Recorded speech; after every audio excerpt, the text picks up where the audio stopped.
everyone, Lady M here today, and we are doing Katawa Shoujo, a similar game that I was looking to Doki Doki Literature Club because I really like that game.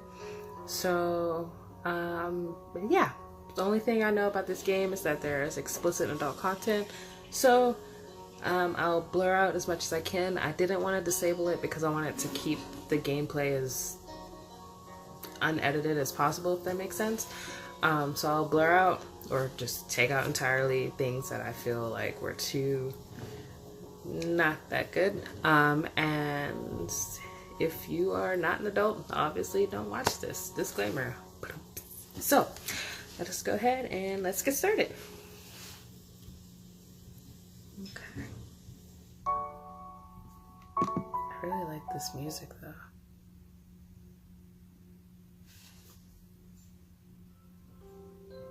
A light breeze causes the naked branches overhead to rattle like wooden wind chimes. Excuse me.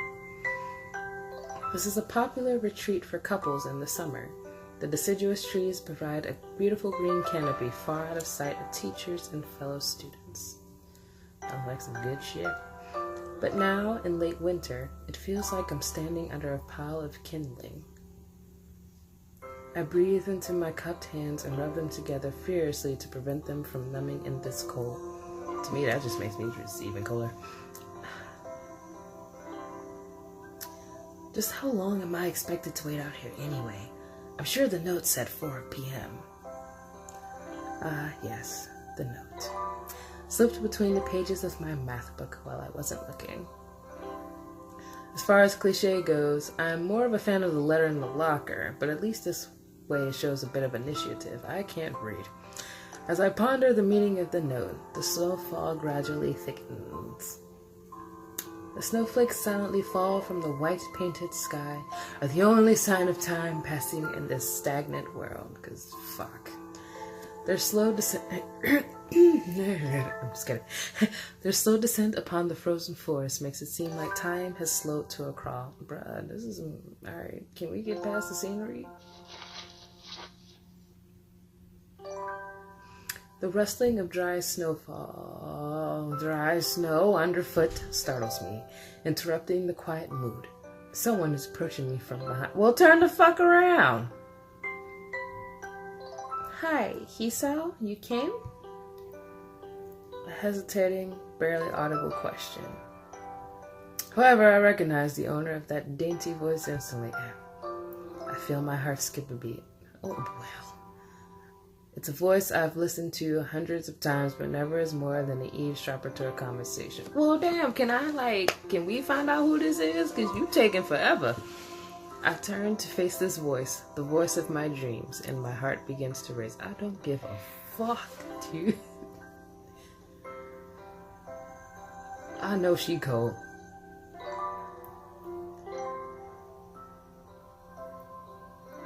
Y'all, I'm about to butcher this. Please excuse me. Please excuse me. Iwanako, I got a note telling me to wait here. It was yours? Damn it. I spent all afternoon trying to come up with a good line, and that was the result. That's honestly me.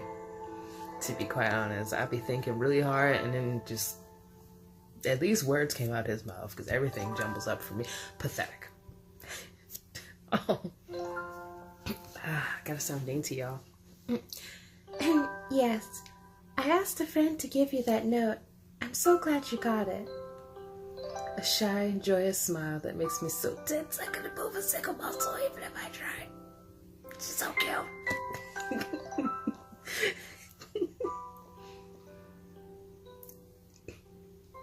My heart is pounding now, as if it were trying to burst from my chest and claim this girl for itself. Slow your roll, homie. Put that shit back in your pocket. So, here we are, out in the cold. Why do I sound like this for him? Once again, the wind stirs up the branches. The cacophonous noise is music to my ears. Oh, okay. Iwanako flinches. Is that right? Is that like a please tell me if this is wrong. Iwanako flinches ever so softly against a gust of wind. I know she cold, man. I know she's cold. As it passes, she rights herself as if supported by some new confidence. That confidence is not going to keep you warm. Her eyes lock with mine, and she lazily twirls her long, dark hair around her finger. Oh, so cute. All the while, the anxious beating of my heart grows louder. Can y'all go inside? I know she cold. Please? Somebody. My throat is tight. I doubt I could even force a word out if I tried. It's cold. You see, he's going to sound like an old man for her now. I wanted to know, do you remember if you'd go out with me in the cold? I stand there motionless, save for my pounding heart. I want to say something in reply, but my vocal cords feel like they've been stretched beyond the breaking point because it's cold, money. Hisao? Wow. Shoot, I need to massage my throat. I reach up to try to massage my throat, but this only sends spikes of blinding pain along my arms. Hisao! What is my... I'm trying... My whole body freezes, save for my eyes, which shoot open in terror. Oh no. Oh God. Bitch, is you okay? The beating in my chest suddenly stops, and I go weak at the knees. Oh God.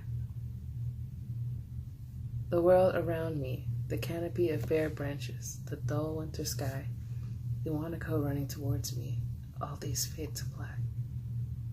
The last thing I remember before slipping away are the sounds of Iwanako screaming for help and the incessant clatter of the branches above.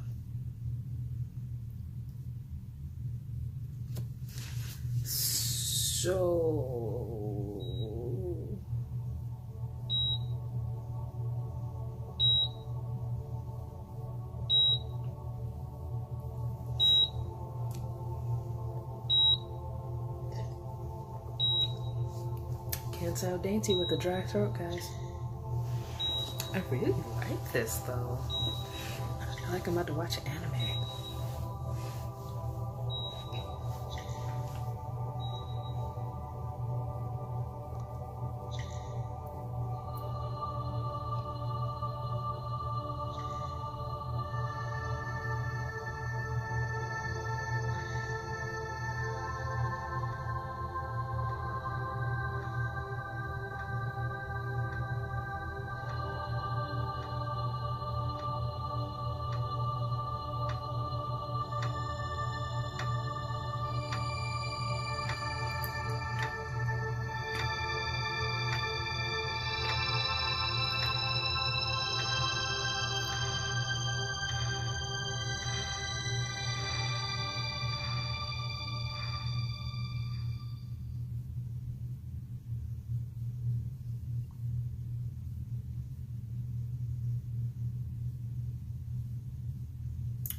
Oh God. Don't you? Oh, okay. Y'all, I thought my game was gonna stop. It's been 4 months since my heart. You had a heart attack. Okay. Well, at least you're alive. And that whole time. Sorry. I can probably count the times I've left this hospital room unsupervised on one hand. Yikes. Go. 4 months is a pretty long time when you're left alone with your thoughts. Plenty of time in terms with my situation.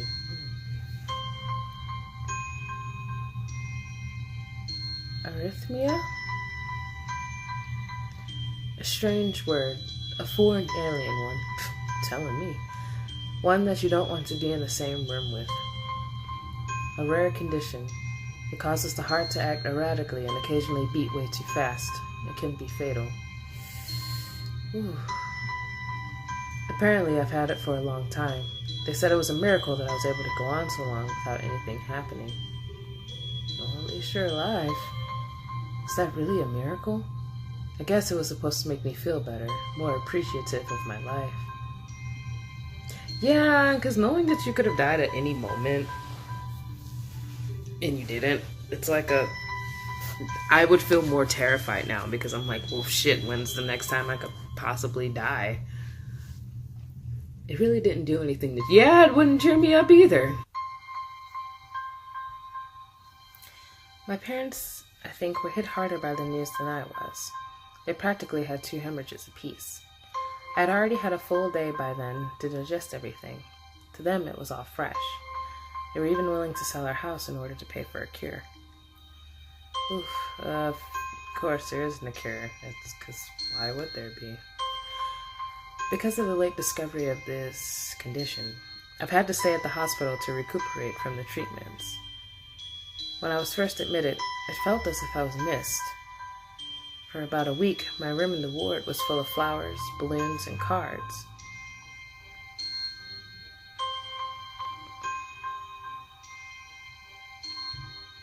But the visitors soon dwindled, and all the get-well gifts began trickling down to nothing shortly after. Damn, so I just said, fuck me, alright. I realized that the only reason I had gotten so many cards and flowers was because sending me their sympathy had been turned into a class project, so they never cared to begin with. Maybe some people were genuinely concerned, but I'm there with you, dude. I doubt that shit, too. Even in the beginning, I barely had visitors, but by the end of the first month, only my parents came by on a regular basis. Iwanako was the last to stop visiting.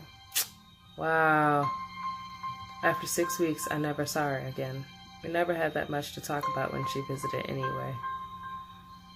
We didn't touch the subject that was between us on that snowy day ever again. So she moved on. The hospital? It's not really a place I'd like to live in. The doctors and nurses feel so impersonal and faceless. Makes sense. I guess it's because they are in a hurry and they have a million other patients waiting for them, but it makes me feel uncomfortable. For the first month or so, I asked the head cardiologist every time I saw him for a rough estimate of when I'd be able to leave. Shit, I don't blame him. When the fuck am I going to get out of here? He never answered anything in a straightforward way, but told me to wait and see if the treatment surgeries worked. Basically, I'm never getting the fuck out. So I idly observed the scar that those surgeries had left on my chest slowly change its appearance over time, thinking of it as some kind of omen. I still ask the head cardiologist about leaving, but my expectations are low enough now that I'm not disappointed anymore when I don't get a reply. The way he shuffles around the answers shows that there's at least some hope.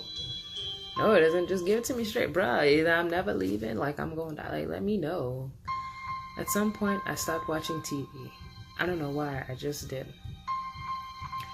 Maybe it was the wrong kind of escapism for my situation. I started reading instead. There was a small library at the hospital, although it was more like a storeroom for books. I began working my way through it, one small stack at a time. After consuming them, I would go back for more. I found that I liked reading, that I even became addicted. I started feeling naked without a book in my hands. That's how I was when I first started reading. But I loved the stories. That was what my life was like. The days becoming increasingly harder to distinguish from each other, differing only by the book I was reading and the weather outside. It felt like time blurred into some kind of gooey mask that was trapped inside instead of moving within. A week could go by without me really noticing it. Sometimes I'd pause in realization that I didn't know what day of the week it was. But other times, all the things that surrounded me would painfully crash into my consciousness through the barrier of nonchalance I had set up for myself. Makes sense. The pages of my book would start to feel sharp and holy fuck, this is a lot to read. Burning hot, heaviness in my chest would become so hard to bear. I put the book aside and just lay down. Wow, don't cry. But that only happened rarely. And I couldn't even cry. I bet you couldn't. Yeah. Today the doctor comes in and gives me a smile. Oh my god, this music. He seems excited, but not very. It's like he's trying to make an effort to be happy. I'm like, girl, it's okay. My parents are here. It's been a few days since both of them are even sort of dressed up. Is this supposed to be some kind of special occasion? It's not a party. Am I dying today? There's the ritual the head cardiologist has.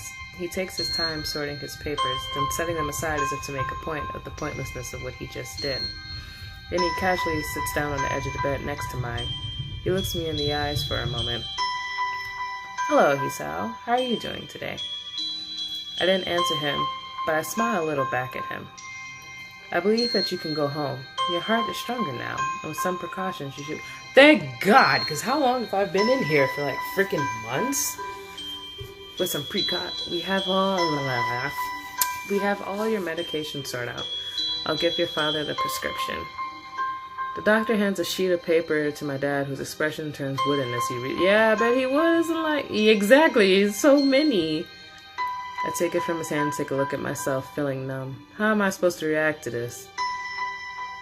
Honestly, yeah, that's a good question. I don't even know. Oh. Wait, erectile dysfunction. Why is that nausea? The absurdly long list of medications staring back at me from paper seems insurmountable. They all blend together in a sea of letters. Hallucinations? This is insane. Are these side effects? Where's the medication? Side effects, adverse effects, contraindications, and dosages are listed line after line with cold precision. I tried to read them, but it's shit. I can't even read it. Me either. I can't understand it. Attempting to only makes me feel sicker. All this for the rest of my life, every day. I'm afraid this is the best that we can do at this point. However, new medications are always being developed, so I wouldn't be surprised to see that list fade over the years. Bruh, can I just, like, not stress out and it would be the same thing? Years? What kind of confidence booster? Years? What kind of confidence booster is that? I'd have felt better if you hadn't said anything at all. See, that's what I'm saying. Also, I've spoken with your parents, and we believe that it would be best if you don't return to your own school. Why the fuck not? Can I not? What? Please calm down, he soughed. Listen to what the doctor had. Hell no, calm down. The way he says it, he told me he full knew well I wouldn't like it. Am I going to be homeschooled? Oh. Whatever my concern shows, it's ignored. We're gonna skip. We all understand that your education is paramount. However, I don't think, without supervision. At least not until we're sure that your medication is suitable. So I've spoken to your parents about transfer. It's a school called Yamaku Academy that specializes in dealing with disabled students. What? It has a 24-hour nursing staff, and it's only a few minutes from a highly regarded hospital. The majority of students live on campus. That makes sense. Boarding school for disabled people. Gotcha. Independence? It's a school for disabled kids. Don't try to disguise that fact. If it was really that free, there wouldn't be a 24-hour nursing staff. They wouldn't make a hospital being nearby a selling point. Of course, that's only if you want to go. But your mother and I aren't really able to homeschool. Yeah, I ain't got no choice. Went out there and had a look a couple of weeks back. I think you don't know what I like. And I don't have a damn choice, it seems like. Compared to other heart problems, people with your condition usually tend to live long lives. You'll need a job one day, and this is a good opportunity to continue your education. This is not a goddamn opportunity. Well, you should be excited to go back to school. No! I want to go see Homegirl. Was it Yamaku? Special school. That's an insult. That is what I want to do. I could see that, but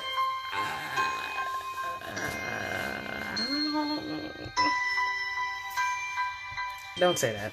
It's not what you think. All of the students there are pretty active in their own sort of way. It's geared towards students that can still get around and learn, but just need a little help in one way or another. Man, your father's right. Many other graduates of the school have gone on to do amazing things. A person doesn't have to be held back by their disability. One of my colleagues in another hospital is a graduate. I don't care. A person doesn't have to be held back by their disability. That's what a disability is. But people go on to do great things while having a disability, so they ain't lying.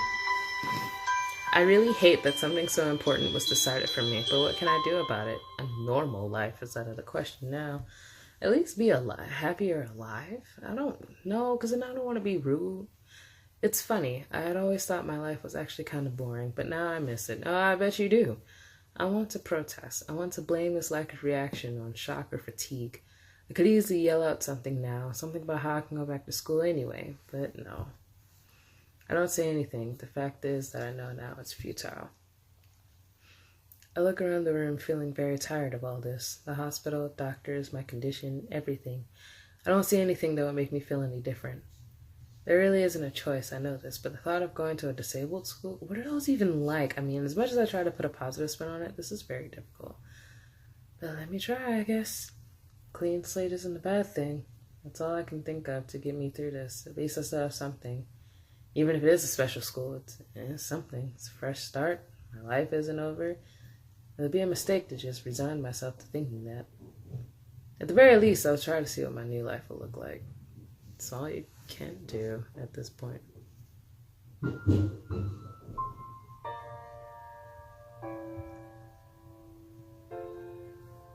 Act 1. Life expectancy. Expectancy, wow. Alright, well...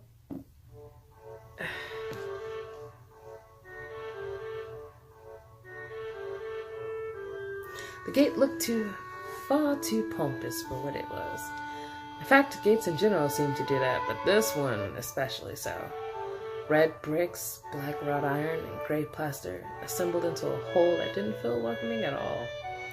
I wonder if it looked like for what a gate for a school should look like, but couldn't really decide. Probably not. Of course, I didn't want to get stuck on thinking about the gate for too long, so I entered through it with a brisk pace that felt surprisingly good. Moving forward feels good. That's good. So I walked towards the main building of Yamaku Academy with this brisk pace. I am alone, as my parents are taking my stuff to the dorms, and there's supposed to be someone waiting for me. The grounds are incredibly lush, filled with green. It doesn't feel like the kind of grounds a school would have, more like a park, with a clean walkway going past trees and the smell of fresh-cut grass and all other park-like things. Words like clean and hygienic pop into my mind. It makes me shudder. I shake them off, stay open-minded now. It's your new life. You have to take it as it comes. That's what I tell myself. A few big buildings loom behind the leafy canopies, too big and too many for just a school. Everything seems off. It's different from what I thought I knew about schools. It's an uncanny valley. Even though I was told this is my new school in the back of my head, it doesn't really feel like one. I wonder if the feeling is real or caused by my expectations of a school for the disabled. Probably your expectations. Speaking of that, I don't see anyone else here. It's kind of eerie. Makes me wish there was somebody here so I could anchor myself to something tangible instead of having this feeling that I stepped into another dimension. The trees hum with wind, and the green hues flashing all around me catch my attention.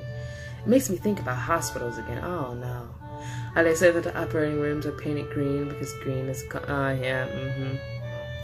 Why am I feeling so anxious despite all this greenery? Only after I stand in front of the haunting main building, I surprise myself by realizing why the gate bothered me. It was the last chance I had to turn back, even if I had no life I could return to. You gonna go away. But still, after entering, there's absolutely no way I could go back anymore.